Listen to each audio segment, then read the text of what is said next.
What's up, everyone? This is just a video on how to install a 65001 Gibson exhaust on a four-wheel drive truck. The kit's made for two-wheel drive, but I sort of modified it in a couple of ways. This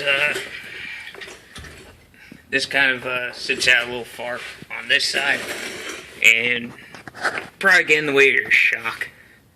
So I put it up on its side like that. Driver's side and passenger side.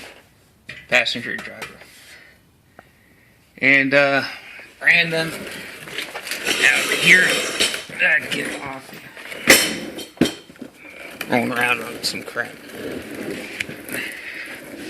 Come out like that. And you got right here, these clamps. I guess they're supposed to go there. I'm not sure, but it works. So that's where they're gonna go.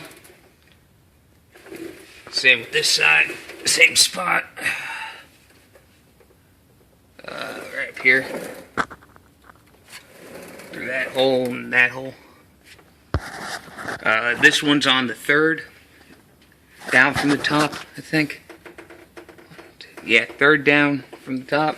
This one's the second one down from the top.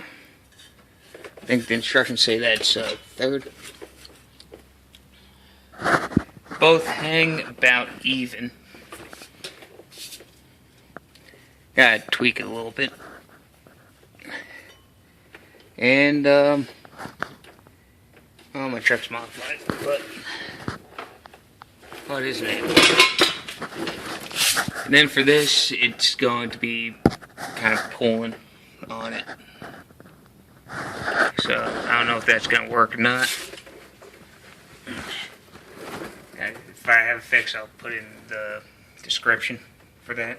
If I figure out how to do it. The only thing left is to tighten everything up and put on the tips.